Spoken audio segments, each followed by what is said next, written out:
Estamos en Generación N, voces que construyen el futuro con un compañero muy destacado en el área audiovisual, que no solo construye futuro día a día, sino que ha construido parte de la historia de la industria y de nuestra cultura audiovisual argentina, de nuestra cultura nacional en el campo audiovisual, en el campo del pensamiento. Nemesio Juárez. ¿Cómo estás, Nemesio? Buenas ¿Qué tardes. tal? Buenas tardes. Bueno, Nemesio, siempre conviene empezar de pibe, ¿no? Todo. Vamos a hacer un Y esfuerzo de memoria entonces. creo que una vez leí por ahí que tu papá había comprado en un remate un proyector. Y ahí empieza toda la historia, ¿no? Esa es una herida abierta todavía.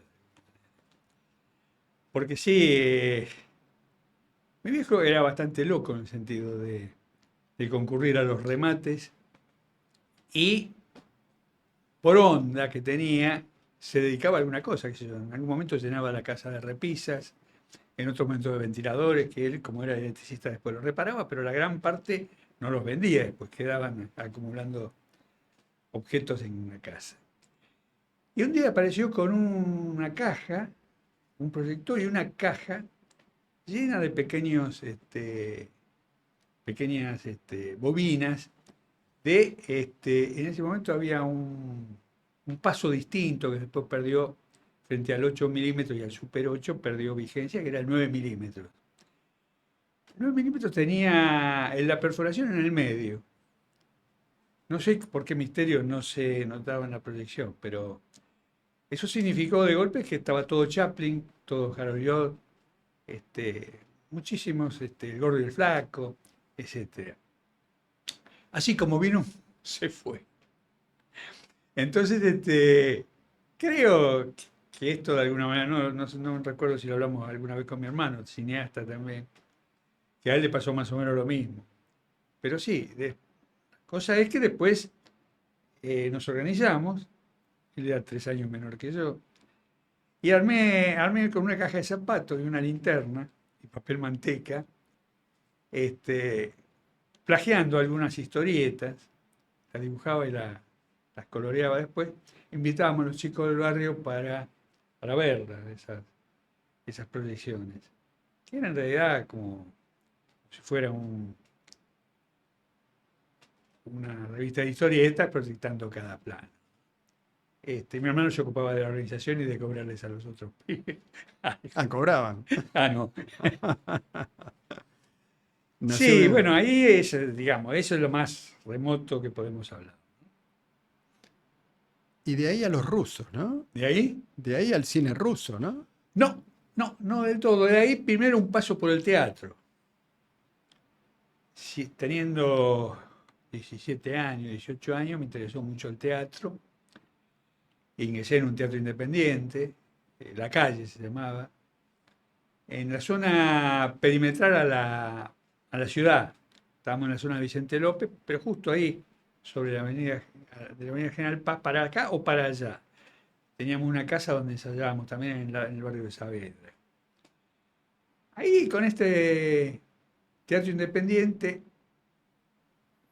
hicimos, por ejemplo, fuimos los primeros en hacer las historias para ser contadas de Osvaldo Dragón y los de la mesa 10 de Osvaldo Dragón, inmediatamente después que los estrenaba el Teatro Faimocho.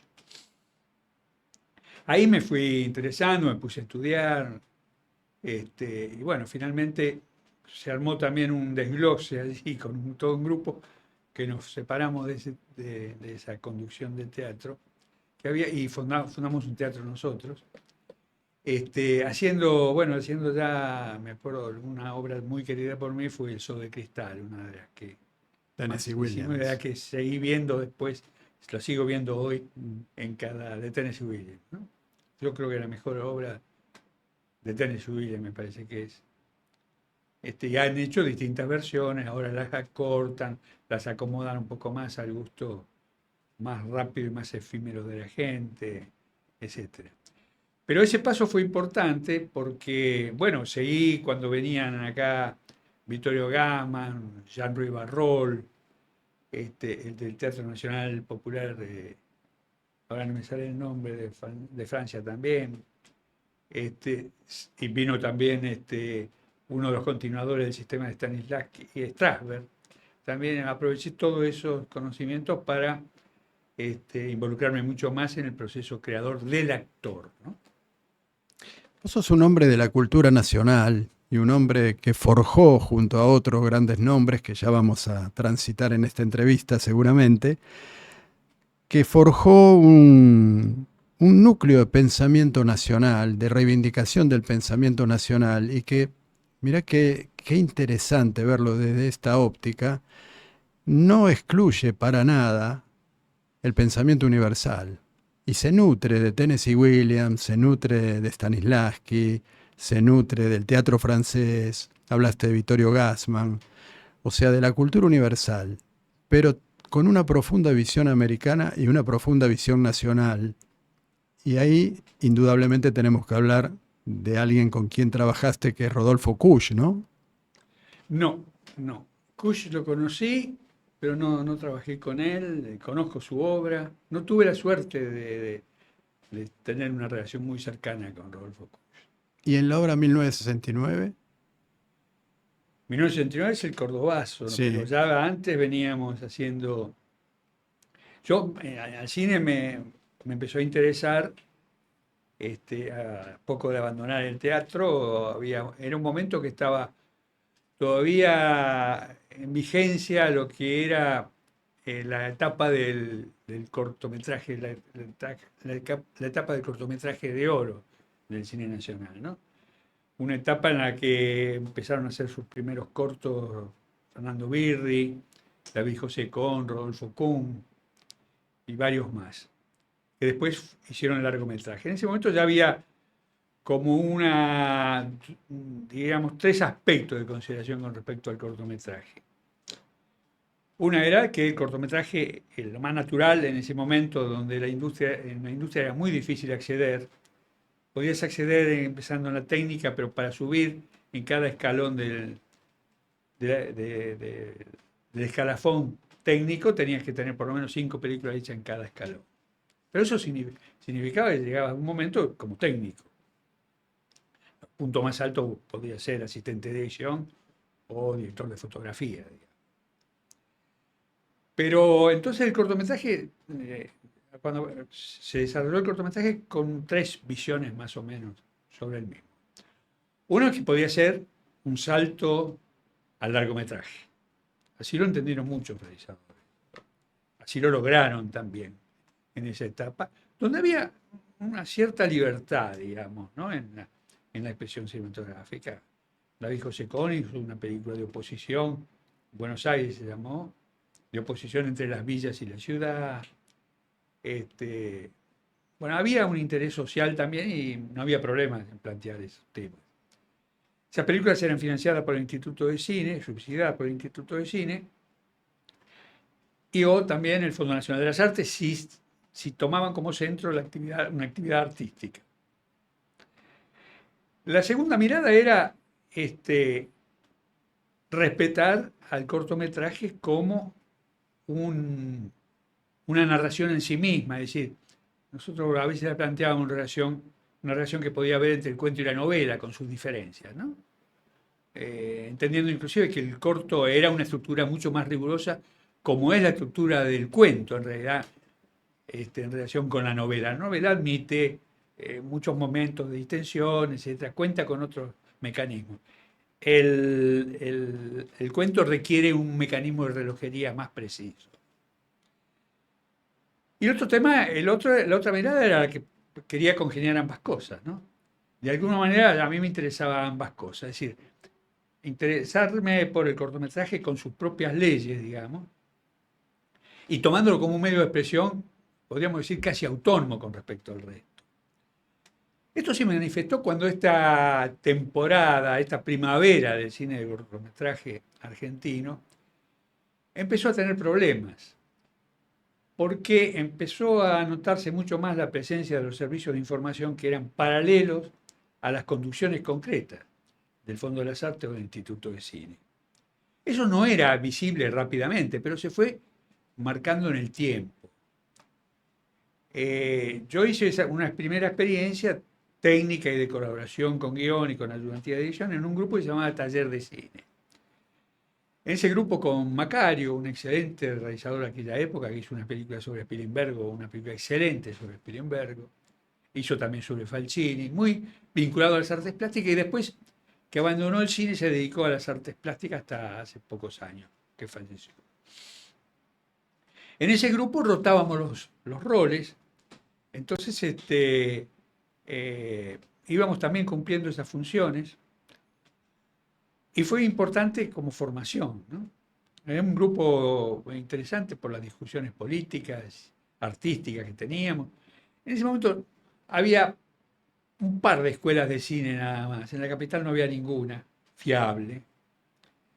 Estaba la Escuela de Cine del Litoral, que fundó Fernando Birri, una escuela de cine que abrió las puertas al al cine social, a la inquietud por el cine social, a través de Tiredier, la primera encuesta social filmada, así la determinó, la marcaba Fernando.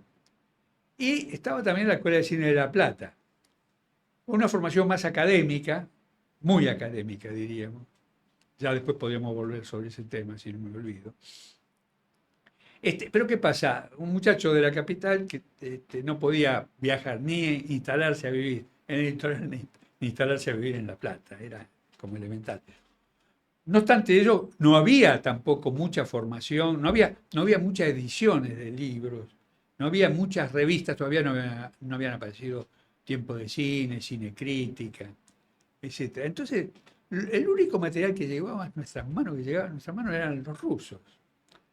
Eisenstein, los libros de Eisenstein, los libros de Pudovkin, los libros de Kuleshov, eran materia de... Y obviamente, de golpe, cuando aparecía una de estas películas en algún lugar, ir a verla, ¿no? Entonces ahí también fue parte de la formación esa etapa. Cuando te digo, cuando empezó a haber crisis, ¿cómo empezó a haber crisis? Cuando yo presento mi primer proyecto de cortometraje, Los que trabajan, en el año 62, 63, por allí.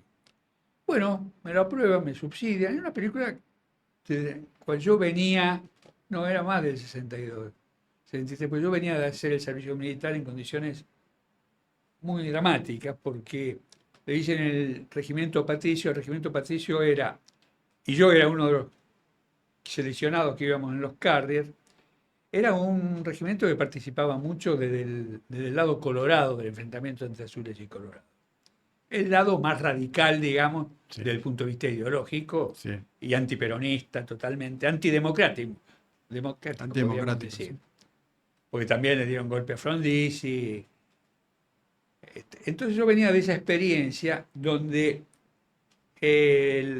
la cotidianidad se detenía por la lucha sectaria entre facciones distintas de las Fuerzas Armadas, que podían llegar a dinamitar un puente, a copar una plaza, etcétera, y poniendo en riesgo a quienes integraban esa fuerza, sobre todo los colimbas, los muchachos como éramos nosotros en aquella época.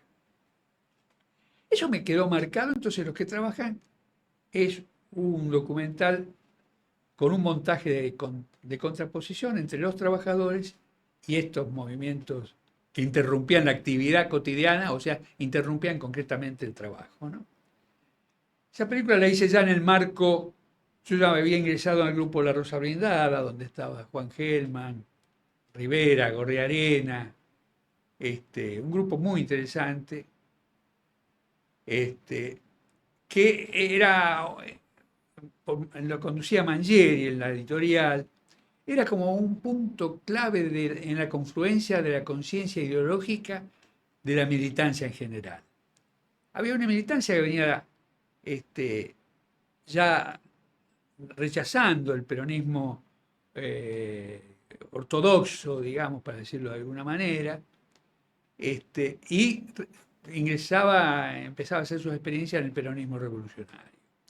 Otro decepcionado por el Partido Comunista Argentino, de Vittorio Codovila, muy siguiendo siempre los mandatos de la Unión Soviética y no mirando de ninguna manera, no adaptando de ninguna manera ese pensamiento concreto de la Revolución del 17, digamos, a nuestra cotidianeidad, al estado social en que vivía nuestro país.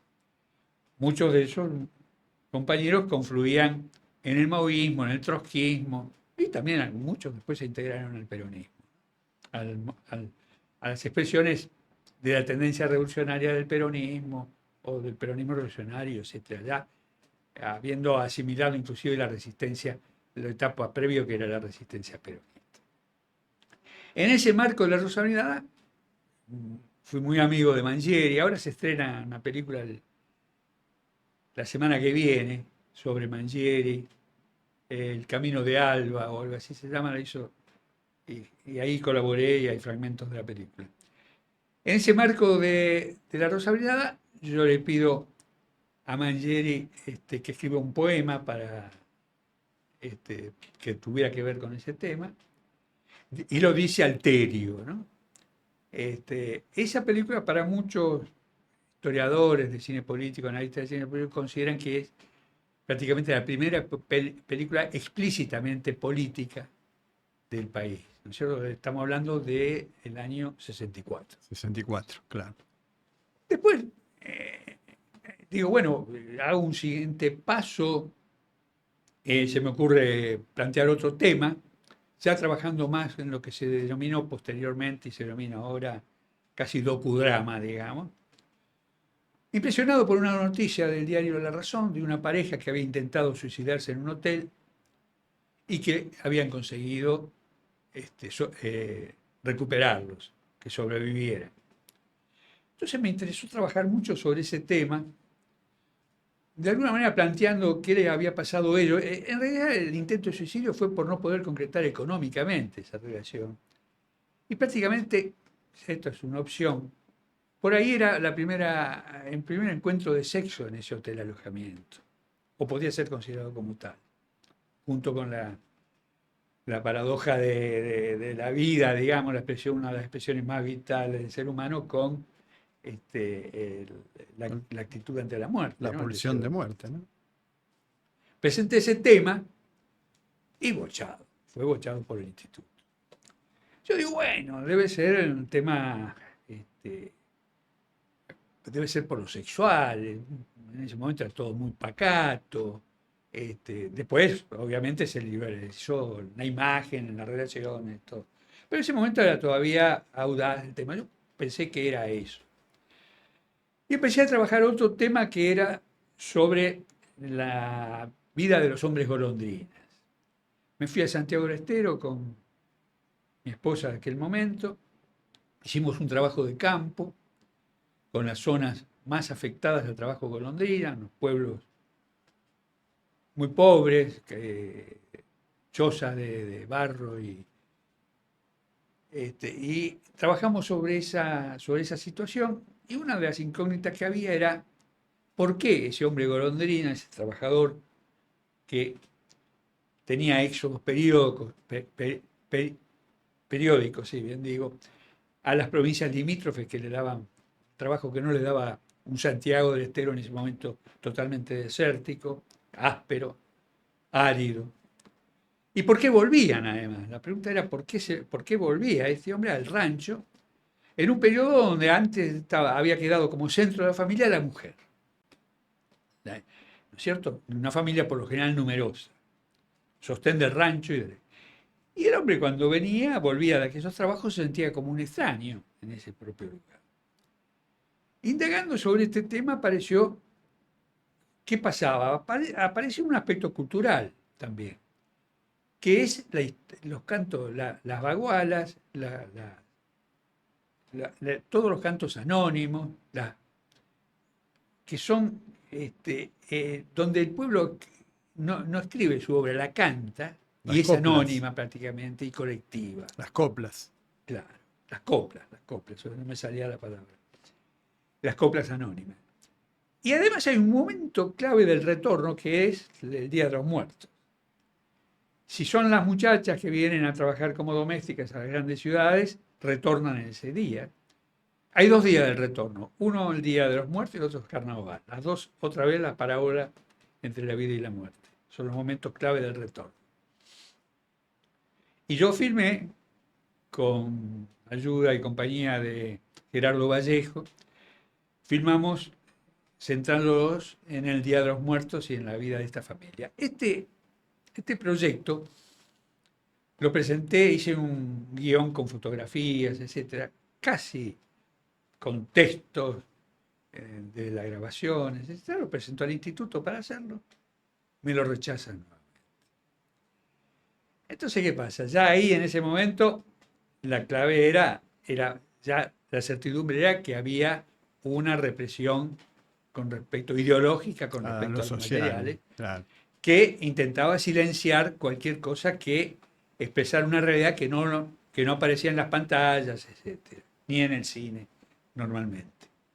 Ahí fue cuando hubo una confluencia muy interesante con Pino Solanas, con Getino y con Vallejo, porque coincidíamos en que para seguir haciendo cine, un cine libre, que nos permitiera expresar con absoluta libertad lo que nosotros queríamos, lo que nosotros pensábamos, teníamos que, primero, aprender a manejar todos los elementos del cine, cosa que nos obligaba a saber editar, en ese momento de la compaginación con las moviolas, la fotografía, saber medir la fotografía, etcétera, manejar una cámara, el encuadre, sonidos, etcétera. Capacitarnos en todo eso. De alguna manera, casi, te digo, como unipersonalmente también. Cada uno de nosotros podía cumplir esos roles en esos trabajos que íbamos haciendo. Ahí fue una confluencia muy importante. Fue el Grupo Cine Liberación, donde en ese marco Pino estaba ya, había empezado a hacer La Hora de los Hornos, después se abocó directamente a eso, mientras yo estaba ya filmando Muerte y Pueblo y armando Muerte y Pueblo. Eso fue un punto muy interesante de confluencia y de que se estuvo manteniendo después durante mucho tiempo, con algunos andariveres de lejanía política, etcétera, sobre todo de Pino y mío, de Pino con Getino. ¿Qué le pasó Pero a bueno, Pino? terminamos siendo nuevamente reconciliándonos poco tiempo antes de que él falleciera. ¿Qué le pasó a Pino? Tuvo ahí un derrape un Tuve un rato. momento con el grupo A de política, bueno, es una lástima porque era un tipo muy capacitado, muy inteligente, con una capacidad de estudio y de expresión asombrosa, Creo que realmente. todos celebramos el regreso sobre el final, ¿no? Sí, claro, Sí, claro, claro. sí. Y en ese marco hice Muerte y Pueblo.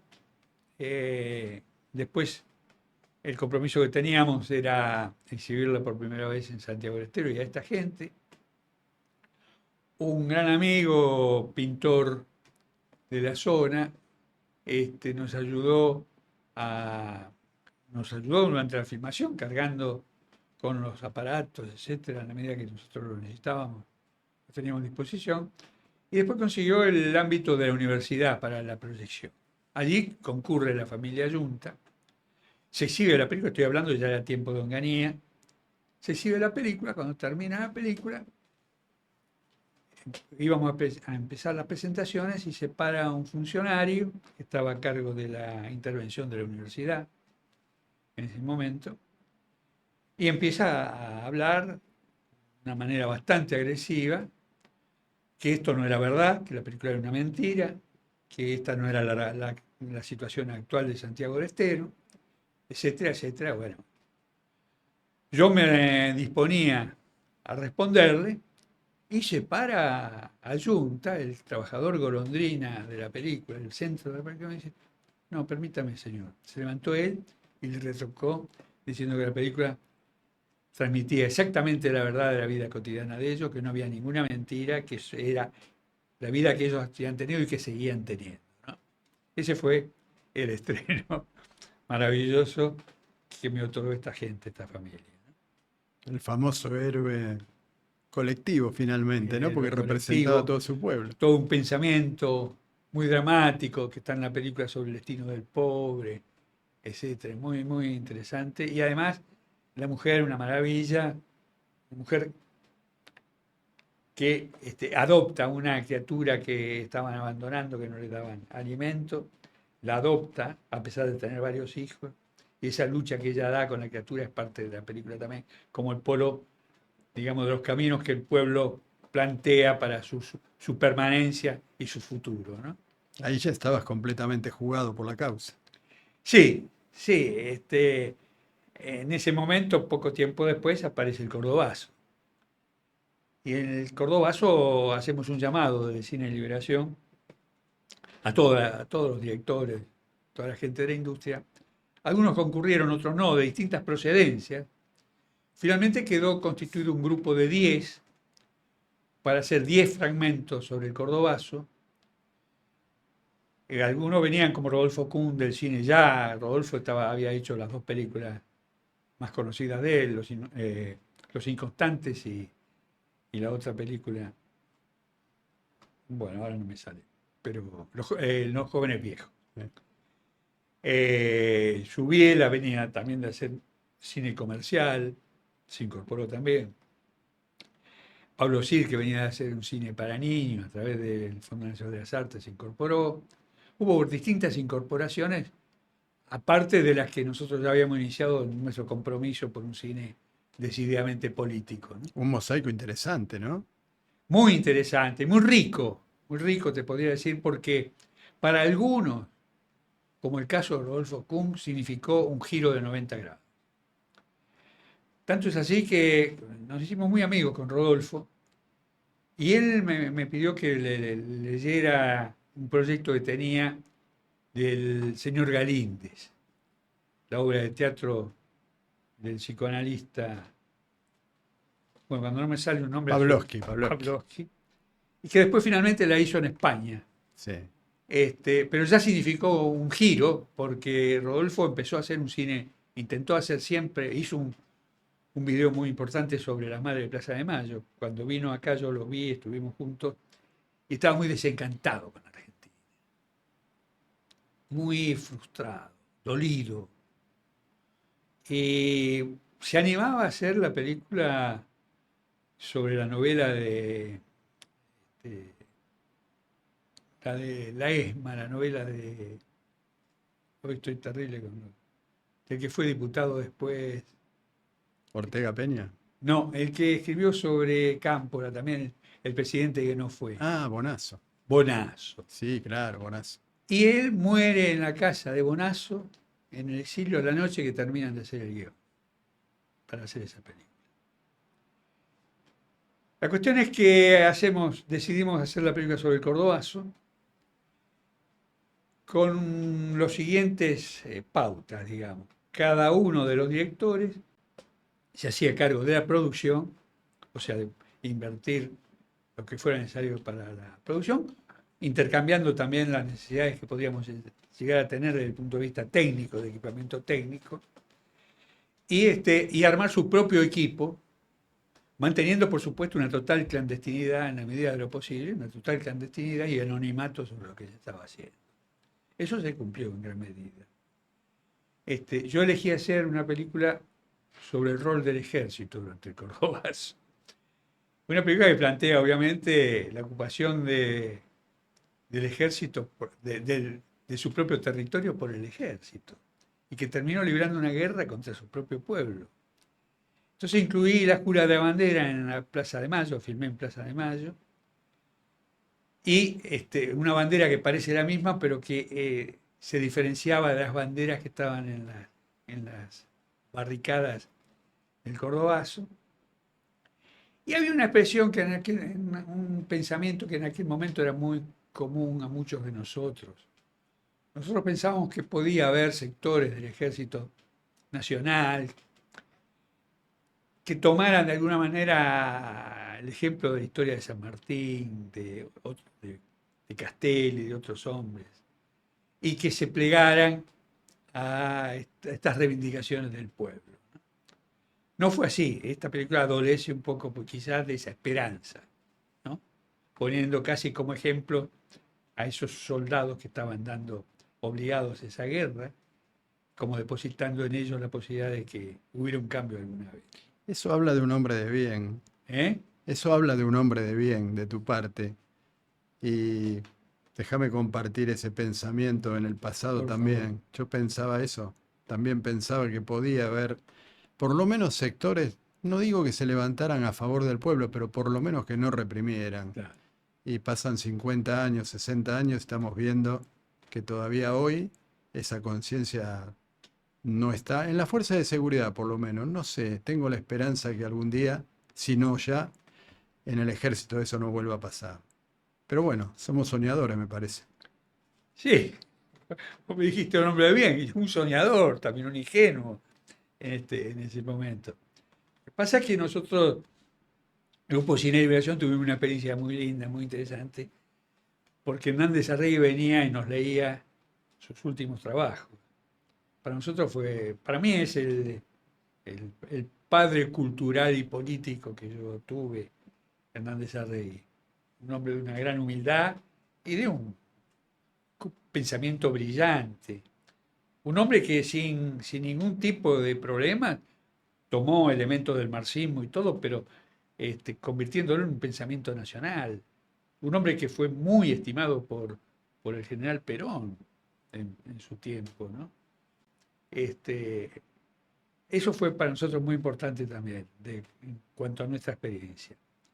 Bueno, de alguna manera la película del Cordobazo se incorporó, porque nosotros planteábamos que no solamente teníamos nuestros medios de producción, retomo la idea, para hacer cine, un cine libre realmente, un cine comprometido con su tiempo, sino que también debíamos generar los canales de salida de ese cine. Y entonces empezamos con varias películas de cortometraje, cedidas algunas gentilmente por sus autores. Now, de Santiago Álvarez, por ejemplo, una película, el primer Jingler que se hace sobre el racismo en Estados Unidos, una película corta pero muy impactante. Now. Eh, Había películas de Brasil, estuvo la película de Raimundo Gleiser, la primera película que Raimundo Gleiser filma también en Brasil, un corto, se incorpora a los que trabajan, La quema de Fisherman, una serie de películas que empezaron a hacer ese camino. Y empezamos a adoptar una metodología de trabajo también. Se retiraban los rollos una vez proyectados y se incluían los siguientes, cosa de que si había algún problema de represión no se perdía todo ese material. Al mismo tiempo se aprovechaba esas pausas para inducir a una reflexión sobre lo que se estaba viendo. Eso fue el camino que se armó para la hora de los hornos también y para el Cordobazo, la película. Mayo de 1969, Córdoba, los caminos de la liberación argentina. Bueno, hasta ahí esa etapa. Al mismo tiempo, ese año 69 fue muy rico porque con Getino y Vallejo estábamos muy vinculados con la CGT de los argentinos, con Ongaro, con Rodolfo Walsh. Y entonces planteamos hacer la primera experiencia de un noticiero para una central sindical.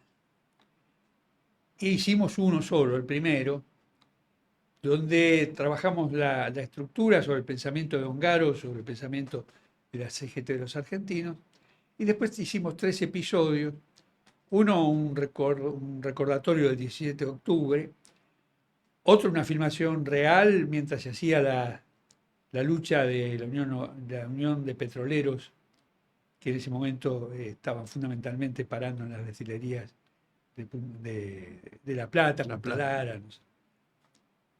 Entrábamos y filmábamos las asambleas, etcétera. Y otra sobre también el tema de la lucha de los azucareros con la intervención de Onganía, contra la intervención de Onganía. Ese noticiero primero, la idea era, sí, yo conseguía, la Secretaría de los Argentinos consiguió aportes para poder hacer varias copias, se entregaban copias a distintos sindicatos, y la idea era proyectarlos en asambleas, etc. Esa fue una experiencia muy rica que yo retomé en el 73 con los testimonios de autogestión cuando en el periodo de Cámpora, por intencionalidad de Perón, se le otorga al sindicato del Cifuerza la conducción de la empresa Segva, donde se inicia un proceso de autogestión muy rico, que era la culminación de alguna manera de lo que pensaba Taccone, sobre todo sobre el participacionismo, y que había en muchos casos nosotros desde posiciones más ultra no lo entendíamos del todo.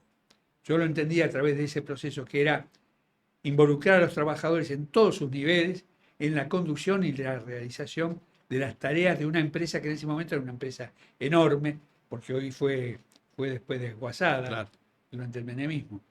Entonces ahí hago el primero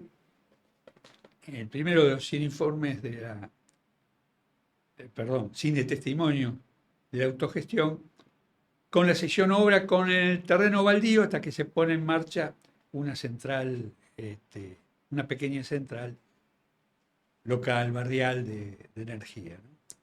A bordo del segundo trabajo, más profundo, más grande, con la realización de la máquina 6, que iba a ser, fue, no sé si no es todavía, el generador más grande de Latinoamérica, hecho bajo acuerdos con la Unión Soviética, pero con participación de todos los ingenieros nuestros y todo. Ese material vino la dictadura y bueno, cayó en manos de la Armada, gran parte de ese material, y yo conservé copia del primer cine testimonio, ¿no? Ese otro no se pudo terminar, de la máquina 6. La Esa fue una conocí, experiencia. la conocí. Soy electrotécnico egresado del Otto Krause. ¿Eh? Soy electrotécnico egresado del Otto Krause No me y digas. hacíamos visitas muy ¿En serio? frecuentemente Yo soy ¿sí? egresado del Otto Kraus. ¿Ah, sí? Sí. Mirá, Maestro mayor de obras. yo estaba con los eléctricos, con los ¿Eh? pelacables, Unos años antes que vos, seguramente. Sí, unos poquitos. Con el primer golpe. No, el primero. Habremos compartido profesores y todo, la famosa Polti de dibujo técnico, seguramente.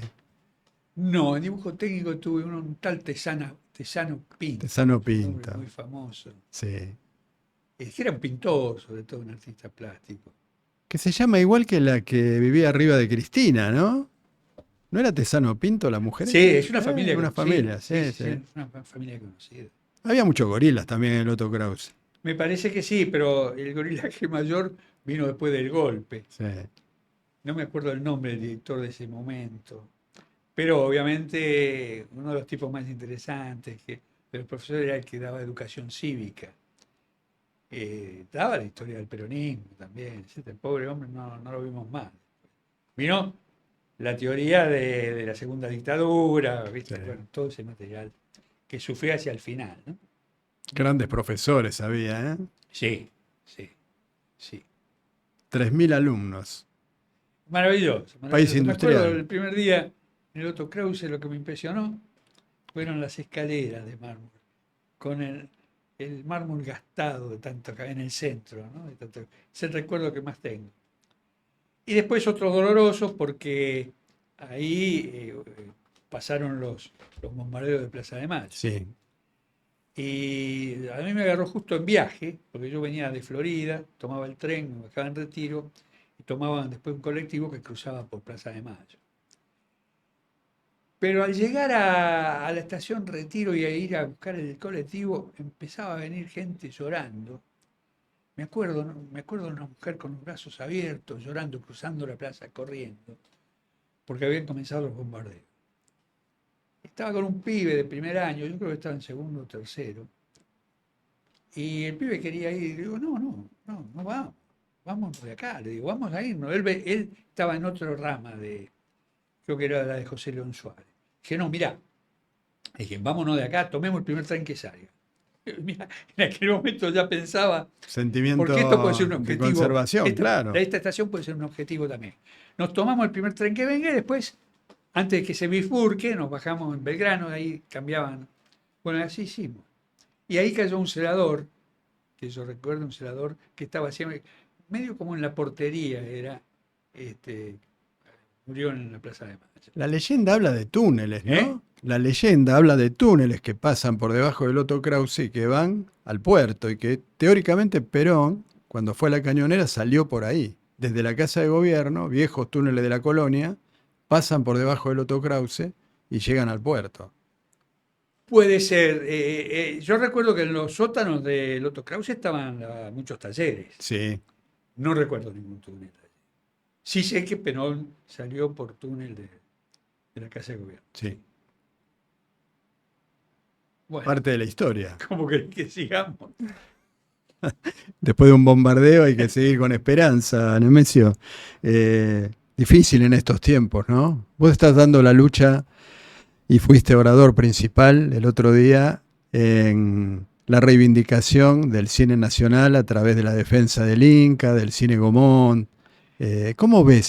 ¿Por Sí, qué atacan la cultura de esta manera? no sé si fui el orador principal. Hubo pocos oradores porque vino la represión. Prácticamente empezamos 4 o 5 y después ya vino la represión. Estoy seguro que mucha gente se quedó sin poder hablar. ¿Cómo veo esta situación? Decís. Bueno, un poco lo que yo planteé, no sé si en el calor de un discurso toda la gente estaba, sobre todo lo que me maravilló es ver tanta gente joven, Sí, ¿no? Joven, joven, digo de 16 años, 15 años, 16 años. Yo creo que el cine argentino se lo ha defendido, se lo sigue defendiendo mucho con respecto a su calidad artística, que es innegable, con respecto a su trayectoria también. Nosotros fuimos cine tempranamente en Latinoamérica también, después hubo una competencia muy grande con México en un momento, pero fue una industria instalada tempranamente. La afición por el cine, siempre, por el cine argentino siempre fue muy importante. Mis viejos me llevaban a ver cine argentino al Gran Norte, que estaba en la avenida San Martín en Florida. Y bueno, después los grandes éxitos del cine argentino, que siempre tuvo grandes éxitos. La gran calidad, la calidad actoral, la calidad técnica. Los técnicos argentinos han sido de los mejores, siguen siendo de los mejores. Por eso hoy es mano de obra más barata para Netflix y para otros, claro. que aprovechándose de la situación, ¿no? Ahora, imagínate, hoy soñaba viniendo para acá, pensando en las preguntas para hacerte y decía, mira qué lindo sería, por ejemplo, usar el cine argentino para algunas cuestiones políticas cotidianas. Por ejemplo, agarrar al FMI y decirle que Dios se lo pague, ¿no? Y destinar el presupuesto de que le estamos pagando a esa deuda ilegal, ilegítima, vaya a saber qué nombre ponerle, para bienestar del pueblo. Claro, el tema, retomando lo del cine argentino, este, aparte de los Oscars y de esto que estamos hablando de una industria bien afiatada y de un instituto recuperado, un instituto que nosotros de alguna manera le insuflamos sangre nueva al Instituto de Cine. En el 94, Pino era diputado. Yo colaboré con él como asesor, con otro compañero Rafo desde el punto de vista jurídico también, con mucho apoyo de la DAC también de ese momento, que estaba al frente Puenzo y Aristarain. Nosotros con Pino, motorizando con Pino de la Secretaría de Cultura de Diputados, fuimos a pelear una ley de cine porque el cine estaba en malas condiciones. Había creo que 200 salas, se había Sí. reducido a 200 salas. Y era el único ingreso, era el 10% de cada espectador al instituto. Con eso no se podía subsidiar más que de alguna manera el instituto empequeñecido, con pocos empleados, y ni hablar de la industria. Entonces, Pino reflotaba, muy conocedor de toda la situación cultural de Francia, planteaba el tema también de que nosotros debíamos obtener, como en otros países, un aporte a la producción de aquellos sectores que vampirizaban la actividad, la creación cinematográfica, como era fundamentalmente la televisión y el video. Entonces, la idea era plantear el 10% histórico, reconocido históricamente por nosotros, lo íbamos a defender históricamente, a la facturación de, supongamos, media hora antes de una película en televisión y media hora después, para que fuera el Instituto de Cine, ese 10%. Bueno, ahí encontramos muchos problemas, seguramente esta gente no evadía de alguna manera esa situación, estaban muy duros en no permitir digamos, de no permitir que se llevara a cabo lo que nosotros planteábamos. Pero fue idea de ellos la de plantear, muchachos, pero si nosotros estamos mandando muchísimo dinero al Confer en calidad de royalty, de uso del aire, etcétera, etcétera, y eso ingresa en el Tesoro Nacional, ¿y cuál es el destino de eso? No lo sabemos nosotros, no lo saben ustedes tampoco. Va ahí se pierde. ¿Por qué no nos ponemos de acuerdo? Dice. Y parte de ese dinero, creo que acordamos, o una cuarta parte o más de esa cuarta parte. Nos ponemos de acuerdo en eso y planteamos que de allí vaya directamente a ustedes, al Confer en ese momento existía, esa suma de dinero. Finalmente nosotros acordamos. Porque evidentemente el video también no aportaba y eso fue un ingreso importantísimo. Eso insufló fuerzas nuevas en el cine argentino. Fíjate que en el 94, yo empiezo la película sobre Quiroga, 94, o sea, creo que se hicieron 4 películas nada más en ese año, 4 o 5 películas así. Hiciste Cuentos de locura y de muerte, ¿no? De Horacio Quiroga. Historia de amor, de locura y de muerte. Entonces, con esta ley conseguimos darle nueva energía al instituto con esos ingresos. Ingresos que tuvimos que defender hace poco más de un año, cuando se terminó por una ley de Macri, todos estos fondos de aporte a la cultura terminaban en diciembre del 22, creo que era, o 23. 22, me parece. No, 23, no me acuerdo. No, 23 no, porque es muy reciente. Claro, el 22, 22. Diciembre del 22. Otra lucha que tuvimos que dar. Fíjate vos dónde culminamos. Hoy están en riesgo nuevamente esos fondos. Con esos fondos permitió que el cine argentino creciera, que se desarrollara su escuela, etcétera, etcétera.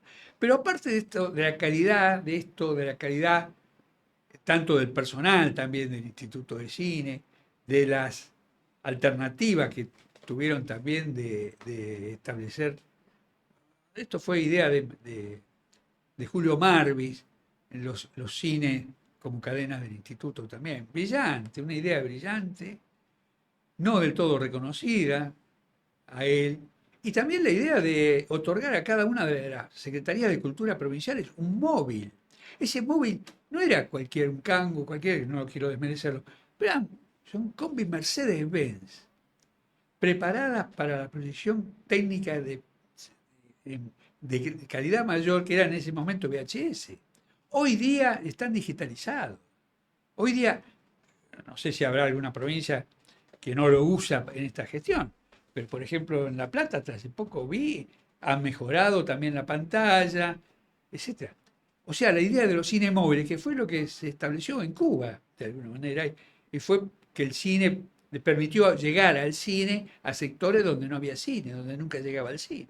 Hay una película muy linda filmada en Cuba sobre los que ven cine por primera vez. Entonces, digamos, asentando todo esto como positivo, yo pienso que hay una cosa que es superlativa también, que es el cine argentino como portador de nuestra identidad. Fruto de que la imagen cinematográfica recibe de la fotografía cualidades que la hacen verosímil, de ahí que se sigue hablando de objetivos en los lentes, y que se convierte en un homólogo casi perfecto con respecto a la realidad. En las pantallas se ve cómo hablan, cómo piensan los personajes, sean estos de ficción o sean documentales, extraídos de la realidad. O sea, hay un ADN en la imagen ontológico, en la imagen cinematográfica, que hace que esa imagen pueda transmitir ideas, conceptos, etcétera, que no es fácil que la pueda transmitir una novela con la llegada que tiene al gran público el impacto de la pantalla. Y no es casual que uno de los ensañamientos más grandes venga en este momento sobre la cultura en general y sobre el cine en particular. ¿Por qué? Porque el cine argentino es el que en épocas de crisis, como la del 2001, cuando el país estaba todo desguazado. Lo único que estaba funcionando era la ley de cine del 94. Y el cine era lo único que en todo el mundo podía mostrar la imagen de cómo somos los argentinos, cómo hablamos los argentinos, qué música tenemos, en qué paisaje habitamos, cuáles son nuestras industrias, cuál es nuestro folclore, nuestra música, etcétera. Y eso es de lo que hablaba Jauretche, que la idea que tienen estos grupos así, con ideas internacionalistas, pluralistas, etcétera, es la de colonizar las mentes, concretamente de vaciar de sentido la conciencia nacional, de un pensamiento nacional, la conciencia de quiénes somos, de cómo hablamos, cuál es nuestra arte, cuál es nuestra cultura, cuáles son nuestras tradiciones. Es clave este elemento. O sea, yo creo que, digamos, este es uno de los objetivos que yo tengo, y tiene que ser un objetivo nuestro luchar para que esta descolonización cultural, que no la hicimos nunca completa, que es parte de la derrota de estos últimos años, de este último año, de ahora, que se verifica ahora, es no haber sabido trabajar en la formación de una y darle solidez a una conciencia nacional. Si no, esta cosa no hubiera ocurrido. ¿Y cómo ves, Nemesio, la educación en este proceso? O sea, no solo la cultura, los trabajadores de la cultura, sino la formación desde la base más elemental, así como vos empezaste de pibe con un proyector y mira lo que hiciste, ¿no? Yo no me siento capacitado para hablar de la educación. Hace mucho tiempo que no tengo, salvo con mis hijos, etcétera, contacto directo con esa área. Lo que puedo decir es una cosa, Juan Carlos. Nosotros durante mucho tiempo, distintos sectores, veníamos, teníamos una utopía y veníamos trabajando para que esa se cumpliera, que era la modernización y adecuación de los medios de comunicación con un sentido más amplio, con un sentido amplio que llegue a los sectores, todos los sectores de la sociedad. Y eso se plasmó en la ley de medios. Una ley de medios que no resultó, no fue trabajo del último año, trabajo muy rico. Quizás la primera ley que tuvo más intervenciones de testimonios, etcétera, para su elaboración. Que ninguna otra. Que ninguna otra. Esa ley no se aplicó nunca. Esa ley quedó objetado, me parece, estoy casi absoluto, que era un solo artículo el que había objetado jurídicamente Clarín, y el resto no se lo aplicó nunca. Esa era la herramienta para multiplicar los canales, para que cada manzana pudiera tener una radio como la que estás en este momento conduciendo vos, una televisión, es decir, usar las nuevas tecnologías, el acceso, además el abaratamiento de las nuevas tecnologías. Hoy cualquiera puede filmar una película. Yo hice varias experiencias filmando yo solo y armando yo solo con video. Hice las crónicas de la resistencia que están en YouTube. La más completa de todas, porque también significó una nueva adecuación a la artesanía, digamos, volver de alguna manera a la artesanía y cumplir con todos los roles. Un film que lo voy a compartir ahora nuevamente en Facebook para que se vea, sobre una interpretación sobre las interpretaciones distintas, esto es subyacente, que ha tenido y que sigue teniendo el 24 de marzo. Son mutaciones, no son siempre contra una dictadura que arrancó un 24 de marzo. Es contra todo lo que significa la opresión, etc. Y dentro de esa película filmé un homenaje a la militancia, de un sector muy particular, que hoy es un sitio de memoria, que es lo que era una unidad básica en la zona norte de Gran Buenos Aires, ¿no? Hoy sitio de memoria, bueno, no me sale ahora el nombre, que es muy conocido. Entonces me parece que eso es lo clave en esta situación, ¿no? Creo que ahí estaba la respuesta. Y una respuesta educativa sin ser estrictamente del marco educativo, ¿no? Hoy Y sin que hablaste, sea tampoco tan normativo. hoy, Dejar libertad de expresión. Y eso va a ir conformando un- un- una repercusión, va a tener un valor de debate, etcétera, que es lo que nosotros necesitamos, ¿no? hoy pronunciaste 2 veces la palabra utopía. Recién hace poquito y al comienzo de la charla, todavía off the record, cuando hablabas del cine como la utopía del arte total. Y no es muy común escuchar hablar de utopías en estas épocas. Siendo que tenemos, quizá, los seres humanos, al alcance de la mano los medios técnicos que nunca en la historia de la humanidad habíamos tenido, como bien vos decís. ¿Cómo ponemos esos medios tecnológicos al servicio de la humanidad, del humanismo, en este ataque del transhumanismo que intenta reemplazar hasta a los seres humanos por entes virtuales? Mirá, yo, como te dije, en plena pandemia, bueno, tuve una operación sin ninguna dificultad, nada. Salí todo bien, pero fueron 40 y pico de días que estuve internado y todo. En esa pandemia terminé de armar esa película. Y algunas otras menores, digamos, de divulgación, digamos, Memorias del Peronismo. Pero yo creo que yo no pensé cómo iba a financiar ese trabajo. Este, ¿Cómo no lo pensábamos tampoco nosotros prácticamente cuando hacíamos nuestros documentales?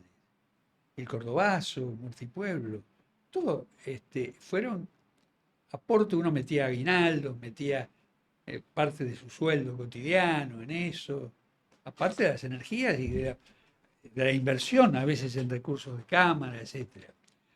Pero digamos, yo creo que hay todo un movimiento documentalista muy importante, muy rico, pero no se tiene que limitar solamente al apoyo del Instituto de Cine. Creo que tiene fuerza suficiente y unidad, y hay una tal cantidad de gente como para que en esta circunstancia, que no va a haber película, muchachos, no va a haber apoyo, vamos a ver, esperemos que sea por muy poco tiempo, que se mida en términos estrictos de meses, semanas, esto. Pero realmente hay que salir a la calle y registrar lo que está ocurriendo hoy. Yo filmé hasta hace poco, lo subí, una marcha que yo estaba en mi casa y me entró por el balcón ese sonido maravilloso que es el retumbar de los tambores y de los bombos de una marcha sindical. Filmé ese encuentro de los trabajadores de sanidad. Me vestí, agarré rápido la camarita y hice pocas, casi no la compaginé y la largué al otro día. Hay una inmediatez, la posibilidad de una inmediatez también, que hay que aprovechar en la tecnología. Y el abaratamiento de la tecnología. Claro, si vos pensás hacer una cosa mucho más, que llegue a más gente, que tenga un nivel de calidad, que te digo, esas camaritas la tienen también. Pero ya tenés que recurrir a otros medios, necesitas un personal técnico más capacitado, superar este neo-amateurismo que puede significar esta experiencia, ¿no? Nemesio, hay una posibilidad tecnológica que se da en términos geopolíticos. Hay una lucha hoy por el dominio de los algoritmos, que son en definitiva el dominio del pensamiento humano, ¿no? El pensamiento de las poblaciones del enemigo. En el caso de China, con Estados Unidos como enemigos económicos por ahora, y esperemos que así siga, y que dejen de ser enemigos algún día y que la humanidad, en una utopía de hermandad, demos un paso adelante de eso también. Pero bueno, ingenuo soñador, parece que hay dos en esta sala. Eh, esa guerra que hace que TikTok va a ser prohibido en los Estados Unidos, Sí. hay estados que ya lo prohibieron, maneja un algoritmo que permite una llegada y nosotros lo estamos experimentando. De hecho, esta nota va a tener reproducciones a través de precisamente ese entender o tratar de entender ese algoritmo para llegar a más públicos, públicos que nunca lo hubieran visto. Aprovechando esta diferencia, ¿no? Que los chinos quieren entrar y entonces te dan mucho alcance a tus publicaciones, aún para los canales más chiquitos, a diferencia de las redes norteamericanas que hay que pagar. para tener Claro. una presencia de tu contenido.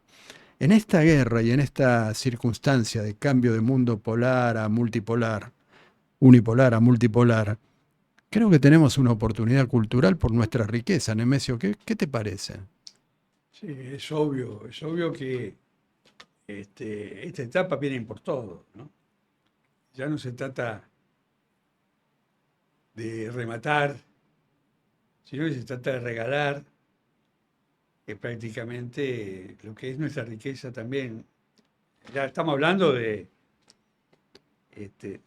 naturalizar nuestra cultura, un proceso de naturalización de todo el pensamiento nacional, seguramente de vaciamiento de lo que es nuestra historia, etcétera, etcétera.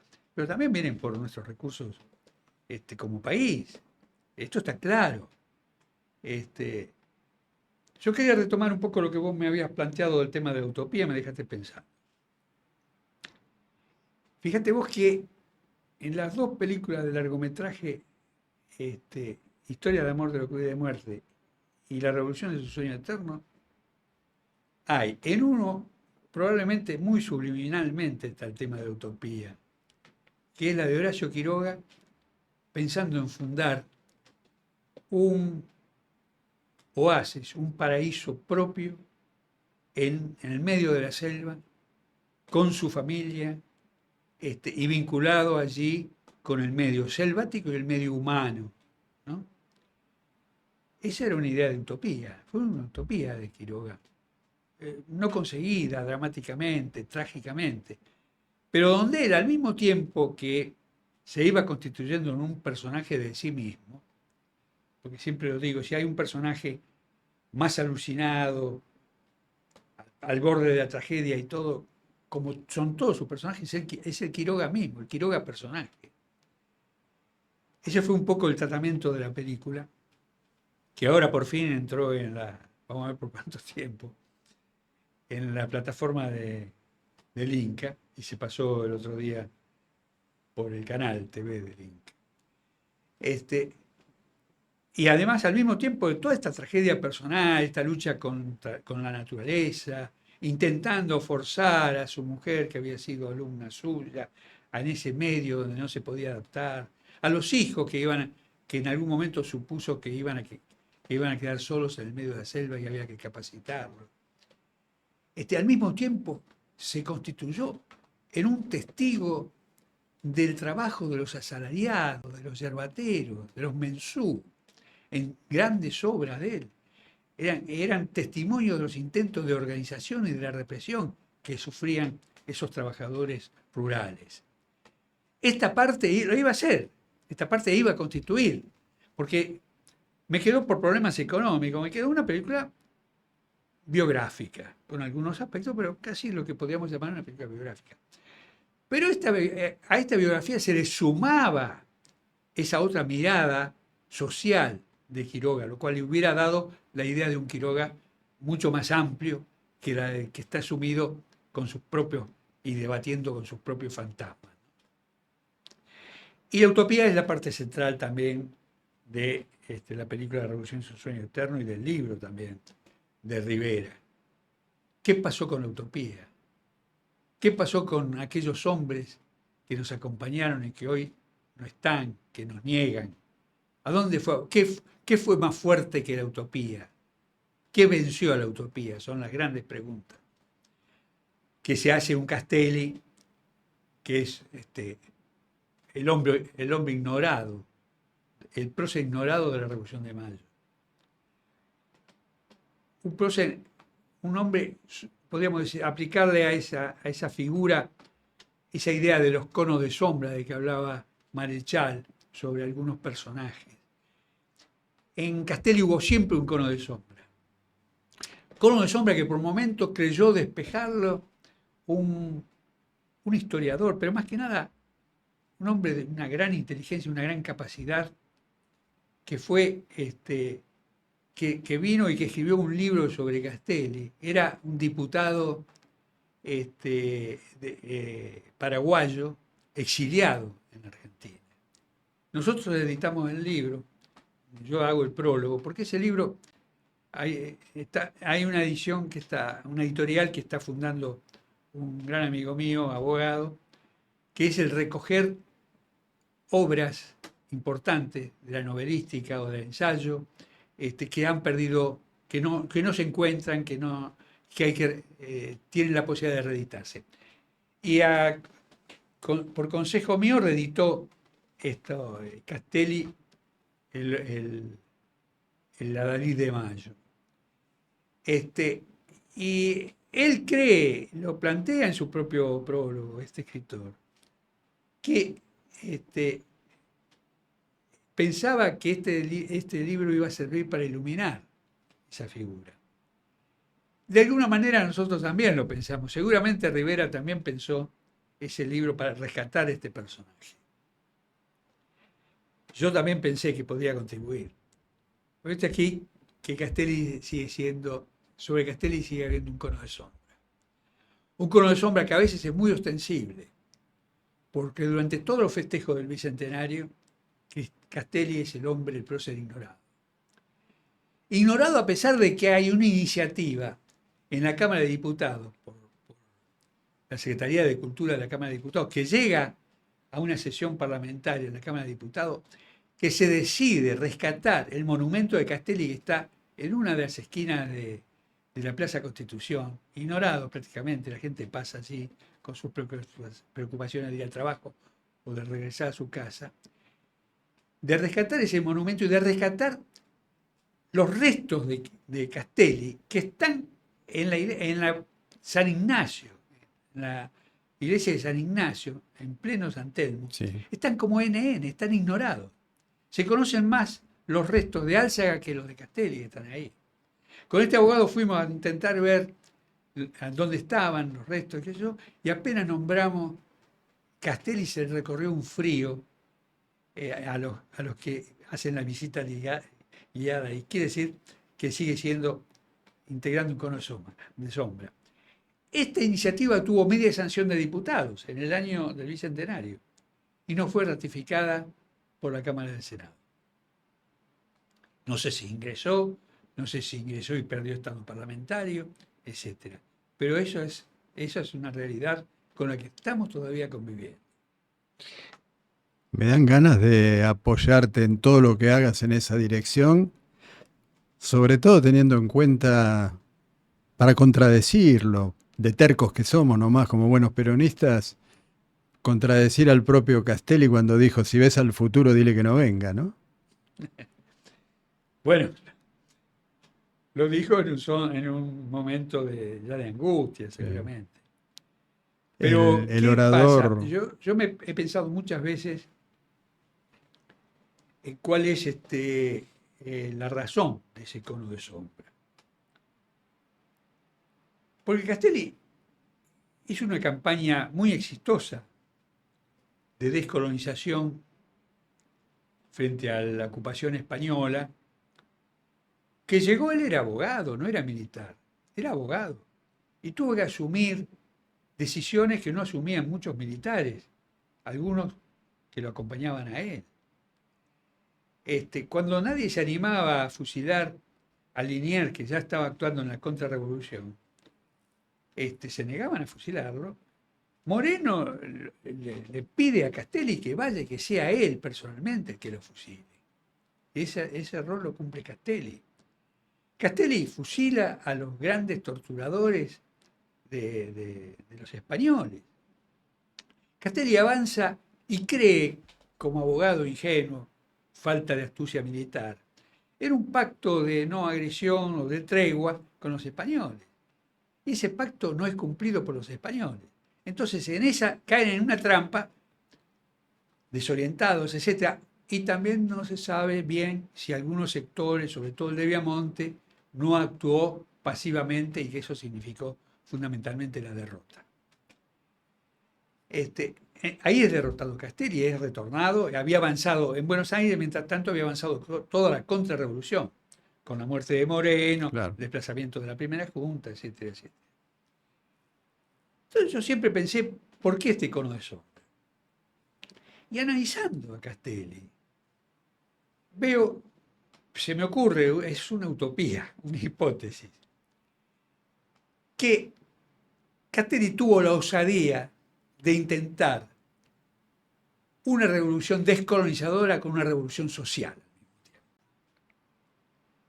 Basta leer todas sus medidas que tuvo en cuanto a las tierras en relación con los aborígenes, en cuanto a la cosa antiesclavitud que tuvo siempre Castelli, para darse cuenta que ahí había en germen algo mucho más que un proceso de liberación de un libertador como lo hizo después San Martín.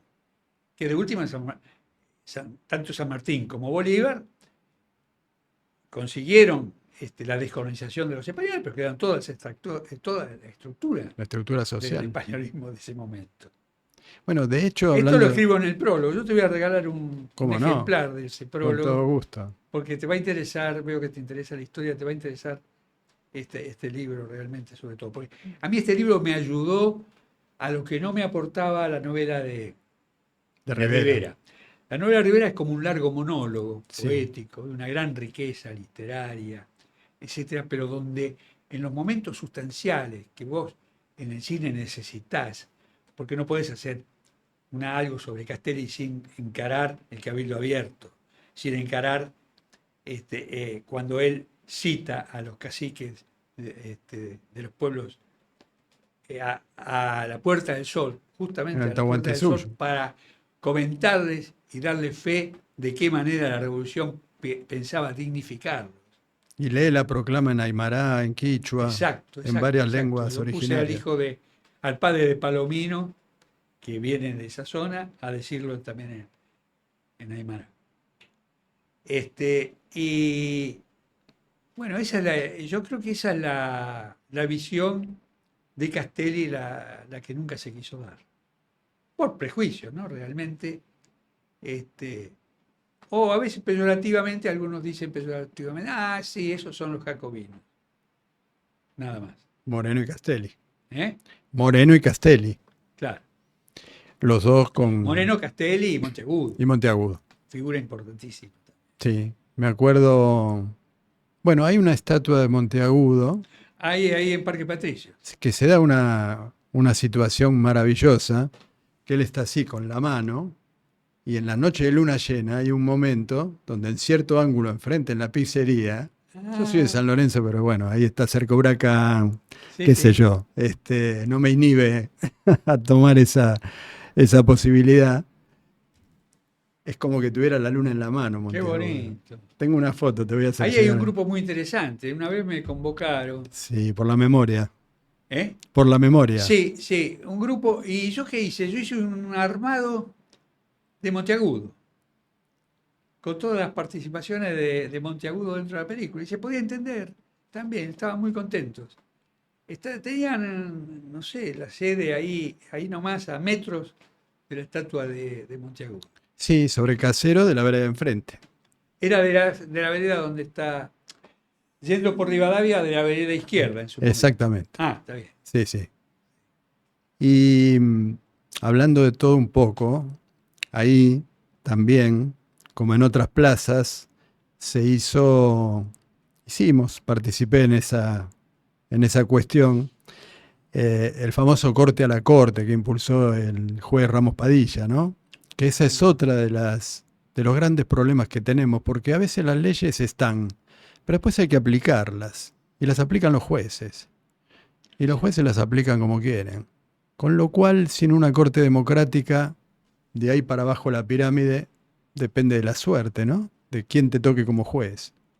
Es que, objetivamente hablando, la Corte Suprema es la menos democrática de todas. Claro. De todos, de los otros dos, de los tres que integran los poderes de la nación, digamos. Es la menos democrática, obviamente. Es casi, diríamos, como un grupo de una corte que llegan hasta la muerte ocupando sus cargos, ¿no? ¿Sabes que me gustaría retomar algo que empezaste a esbozar? Porque es un pensamiento compartido con muchos compañeros que hace tiempo nos desvela esta situación. Cuando un gobierno popular o de tinte popular, aunque sea, toma la rienda del Estado, repara muchas cuestiones sociales hasta donde puede o hasta donde quiere, y la población siente un alivio, por supuesto, en general, se vive mejor. Fíjate que las dos grandes fiestas populares de los últimos 10 años fueron el Bicentenario y el Mundial, los dos bajo gobiernos peronistas.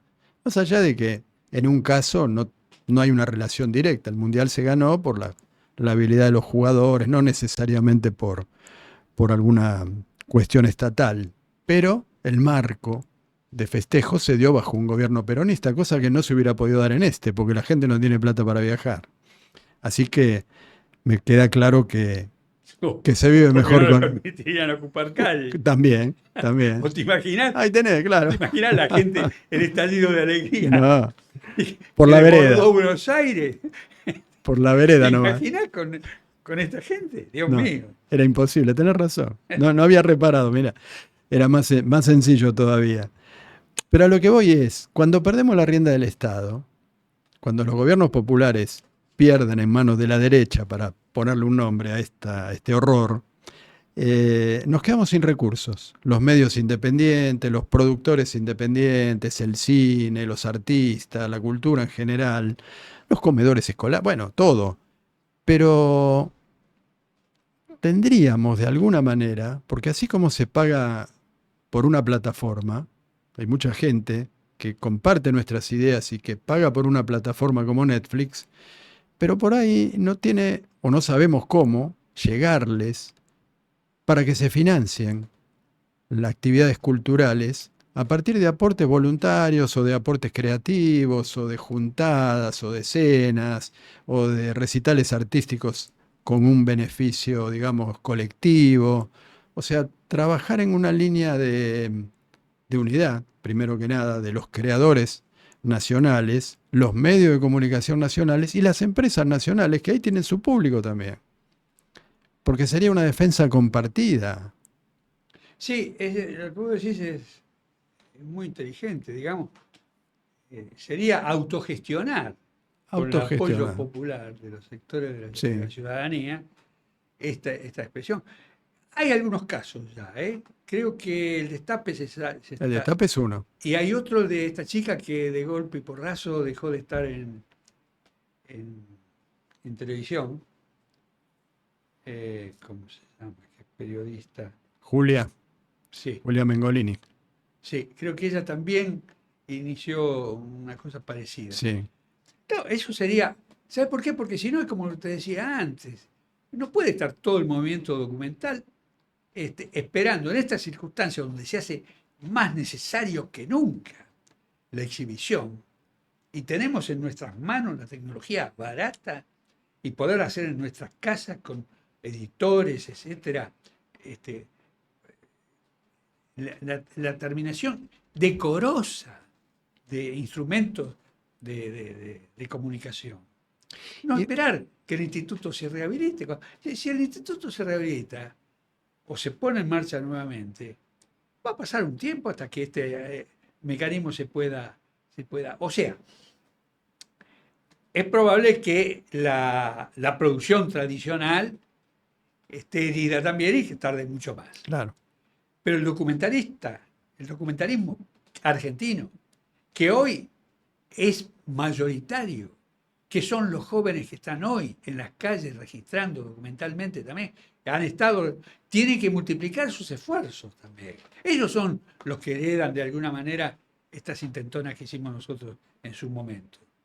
Sí, herederos de Pino, tuyo, de Birri, de Vallejo, de los grandes De realizadores, Raimundo de también, para Raimundo incluir Gleiser. ¿Eh? pensamiento de izquierda también. Sí, claro que sí. Bueno, Nemesio, hay que ponerse a hacerlo nomás. Poner el carro en marcha que los melones se acomodan solos, ¿no? Es cierto. Mira, mañana, por supuesto, vamos a contar con tu presencia y de alguna manera el enfoque que vamos a darle a esta jornada sobre el exilio, que viene como idea de una poeta y escritora exiliada, que es la coordinadora Virginia Giussani, de una familia de intelectuales, que sufrió el exilio, pero que en la impronta de lo que vamos a hacer está el arte. Está el arte, está la cultura. Por supuesto va a haber testimonios. Algunos serán dramáticos, otros desgarradores, otros serán con esperanza. Creo que con esperanza todos. Pero están embebidos de cultura. O por lo menos vamos a intentar que pase eso. Porque de alguna manera, si no llegamos de ese modo, con el discurso no estamos llegando. Claro. Con la consigna, con la proclama, las redes sociales, la invasión de contenidos potentes, la famosa palabra disruptivo, que tienen estos personajes nuevos que crea la derecha en laboratorio. Me parece que estamos en desventaja. Yo, sin afán de hacer una polémica, de ninguna manera, pero yo sufrí el exilio interior. Yo no me pude ir porque mi hermano nos dejó sus 3 hijos, había fallecido su primera esposa en la cárcel de Devoto, sin atención médica, cayó después su compañera en Rosario, desarmada, estaban haciendo panfletos o algo así. Una hermana de su primera esposa secuestrada y desaparecida por el solo hecho de ir a vivir donde ellos vivieron en su momento. Yo me negaba, pero no me hizo caso. Se llevó a los 2 hijos mayores y los chicos se salvaron, pero fue una patota, la sacó de allí, golpeó las puertas de un vecino y le dijo, ahí quedan 2 chicos y una perra. Y bueno, yo lo que me quería referir también, sin afán de ningún afán de polémica, que el exilio interior fue muy duro, Sí, claro. porque la mayor parte de los compañeros con los que uno había convivido, contemplado y aspirado a las mismas utopías y demás, o habían caído o habían exiliado. Estábamos solos, solos en un país de terror, de terror. A mí me seguían durante un tiempo. Yo iba de casa al trabajo y de trabajo a casa, por ahí. Fue mi trabajo estable que nunca abandoné en la empresa Ceiba, ya en mi rol de dibujante técnico, eh, retomado después de hacer los cine testimonios. A mí me seguían, yo bajaba del tren y se cambiaban la posta, yo llegaba a mi casa, agarraba a mi hijo de la mano, iba a comprar el pan a la panadería, a la verdulería y todo. Obviamente yo no tenía ningún vínculo orgánico en ese momento presente. O sea que yo me enteré mucho tiempo después que yo había sido amenazado por la AAA y no me había enterado. Me lo dijo una compañera que en un momento que no tenían dónde ir, yo le había brindado un departamento que seguía alquilando en Corrientes y Belgrano. En Corrientes, perdón, en Belgrano y Piedras. Yo lo seguí manteniendo alquilando, había comprado una casa en base a un crédito muy interesante del Banco Provincia. Me había mudado, pero lo seguía manteniendo porque yo iba a dar clase a La Plata y cuando venía a la noche pernoctaba ahí porque me quedaba unas cuadras. A veces La Plata significaba una asamblea, etcétera, hasta altas horas, donde yo, por solidaridad con los alumnos, me quedaba y participaba. Bueno, yo les di, en una reunión me dijeron que habían caído los documentos de ellos y todo, y yo les di lo único que les podía dar, que fue la llave de ese departamento. En un momento se fueron, mucho tiempo después me crucé con ella, cuando se pasó una de las películas de Sobre el Cordobazo ahí en el Malva, apareció esta chica, el compañero era Pablo Siria, había caído, y esta chica me dice, ¿vos sabés por qué no fuimos Nemesio de tu departamento? Y digo, no. No fuimos porque había llegado un anónimo, habían mandado un anónimo por abajo de la puerta amenazándote vos, la AAA. ¿Vos sabés que no me lo dieron a conocer eso? Es un, es una, es un error muy grande, porque yo seguía haciendo esta vida Claro. normal. Por ahí me hubiera exiliado, como todo, en vez de seguir viviendo esa y pensar de que con miedo, siempre, cuando empecé a armar un taller de cine, con miedo a que saliera mi nombre en la casetilla, etcétera, ¿no? Fue muy duro el exilio anterior, Sí, interior sí, sí. también. Vos sabés que el título lo indica, el exilio, la otra tragedia, no hace referencia puntual ni a los que se fueron y no volvieron, porque vamos a tener testimonios de compañeros que siguen viviendo en el exterior, Claro, claro. compañeros que volvieron y quizás se vuelvan a ir, y compañeros que no se pudieron o no se quisieron ir, tuvieron todos, tuvimos la suerte de sobrevivir de alguna manera, y ahora tenemos de nuevo la amenaza latente que se repite como un signo sangriento en nuestra historia de manera recurrente. Ayer mismo, supongo que estarás al tanto, que entraron a la casa de una chica, Sí, de hijos, lo sé. estaban adentro de la casa, con lo cual había inteligencia, tuvieron recursos para entrar y, bueno, abusaron de ella, la ataron, la amenazaron de muerte, 2 días antes, 3 días antes del 24, en un claro mensaje a toda la sociedad, ¿no? Estamos de vuelta, Sí, algo así. Ellos manejan bien lo simbólico. sí, sí. Cabe duda. Y a todo esto le tenemos que oponer los pechos cada vez más firmes y más fuertes para que nunca más vuelva a pasar algo así. Y esta gente tendría que pagar por lo que hizo, Sí, seguro. porque si no vamos a repetir la historia. ¿En manos de quiénes va a estar esa investigación? Hablamos de la justicia, ¿no? Bueno, será el pueblo. Es lamentable porque esto retrocede años y años, ¿no? Este, Pensábamos que nunca más iba a pasar esto, claro.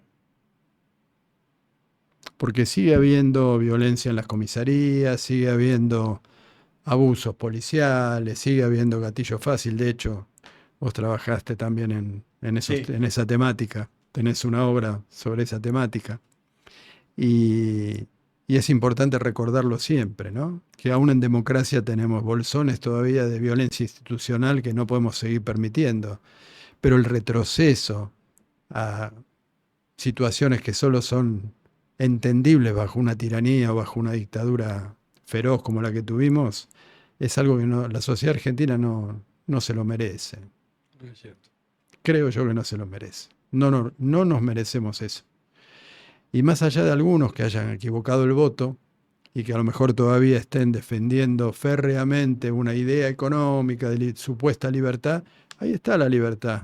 Le pintaron viva la libertad, carajo, en la pared de esta piba después de manosearla, violarla y amenazarla de muerte. Esa es la libertad que van a traer. Y vos sabés que este, se van a vivir momentos hasta, ¿cómo te puedo decir? Hasta los cielos nos están mandando información, Sí, como diría. Ahora hay una pandemia grande de dengue y hubo unas pandemias de temporales, etcétera, donde hay un estado ausente. Se va a notar tanto esto, lamentablemente, es el sufrimiento de nuestro pueblo, ¿no? Pero que van a aparecer las lagunas en cuanto a la atención epidemiológica con respecto a esta, que espero que no venga la del COVID de vuelta, pues estamos listos seguro, sí.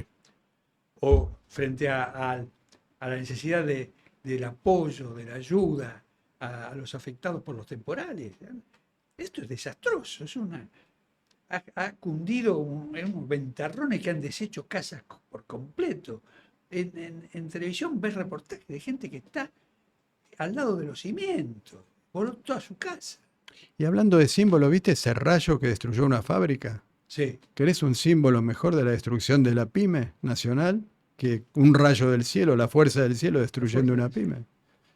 Simbólico, Sí. como aquella bandera que se le cayó a otro, ¿no? En la cabeza, como O la castigándolo. rata. O la rata. Nemesio, Son horas y horas las que nos quedaríamos charlando. Sí, es cierto, muy agradable todo. Yo estaba viendo la entrevista con Borré, qué linda entrevista, qué calidez que hubo en todo el diálogo. Es un gran amigo, un gran compañero. Sí, sí, gran amigo de años también. Y mañana va a haber una sorpresa, también para vos, del maestro Borré. Pero no la digo porque si no, no sería sorpresa. Así Sí, nos que vemos mucho. El otro día no nos pudimos, precisamente por toda la desorientación que provocó la represión, él estaba allí y yo estaba también y no nos pudimos encontrar. Nos hablamos después por teléfono y estábamos cerca uno del otro, pero tuvimos una compañera cubriendo, que después vino, porque estábamos acá haciendo el programa el jueves pasado, y zafó por un pelito de la represión, porque se vino para estar en el horario de contar lo que había pasado en la asamblea, contó sobre tu participación y la de otros compañeros, y no se había enterado de lo que había pasado cuando ya se había ido. claro. Este loco que atropelló a un pibe, bueno, todo lo que pasó, la represión abierta, brutal, Y indiscriminada. de pronto aparecieron los cascarudos, parecía de Oestergel. ¿Eh? ¿Viste? Los cascarudos, son Sí, cascarudos, sí, negros y sí, cascarudos. sí. En formación ahí por el medio viendo la. Sí, sí. Si Sin no te corría, te necesidad, pasaban por encima. sin necesidad alguna. Ella fue, sin ninguna necesidad. Este, la gente ingenuamente, hubo gente que ingenuamente se puso contenta. Ya cubrimos toda la calle, decían algunos jóvenes. Claro, fue el momento que se eligió para interrumpir todo. Claro. Como estas cosas siempre ocurren, donde hay un momento de solidaridad que está logrado con unión, que está logrado con alegría, etcétera, ahí tiene que aparecer algo que lo enturbie, que pase a primer plano en relación sentimental entre uno y otro. Una cosa son esos sentimientos cálidos, afectuosos, del compañerismo, etcétera, que se dan en esas situaciones difíciles. Y otra cosa es que a gente que no tiene nada que ver les pasen por encima, los corran con moto. Es terrible, la verdad que es terrible. Tendremos que multiplicar estas cosas para hacerlos trabajar. Que agarren la pala, como dicen ellos. Nemesio, un verdadero placer, un honor para nosotros. En, en lo sucesivo vamos a intentar también hacer algunos cruces entre distintas vertientes artísticas, porque el debate, no sé si el debate, el cruce de ideas es El enriquecedor. intercambio ¿Eh? Es es cierto. enriquecedor. Y no hay que aflojar a eso hay que seguir haciéndolo. Vamos a seguir. Sí, sí, porque eso es una manera de sentirse mejor. Cuando uno encuentra un pensamiento similar, así, un pensamiento que no está atemorizado, que es lo que se pretende, es que atemorizar a la gente, fundamentalmente. ¿Cómo podés entender vos que haya semejante desplazamiento de fuerzas cuando envían, ¿cuántos enviaron a Rosario? Sí, menos de los que había el otro día. ¿Entendés? Son cosas inexplicables, Para o va, con, fácilmente explicables. sí, connivencia con las bandas que dicen combatir, ¿no? Claro. Por ahí se financian con eso también. Por eso quieren bajar los satélites, por eso hay algunas cosas que explicarían para dónde van las cosas y quién Y financia estas campañas también, hay ¿no? análisis in situ en la hidrovía, con gente extranjera también. Sí, Hay indicios de que hay cosas mucho mayores que la demencia. semiplena prueba, diría un abogado, ¿no? Semiplena prueba. Entregarle la hidrovía, faltaría que digan a la DEA, ¿no? Por ahí ya lo hicieron. Lo que no supimos es, o no sabemos, es que esto es así. Acá estamos, en Generación N, voces que construyen el futuro, como les decía, con un compañero que ha construido historia y que sigue construyendo futuro, Nemesio Juárez. Mil gracias, Nemesio. Gracias a Ha sido vos un y placer. felicitaciones por estas tareas tan importantes. Gracias.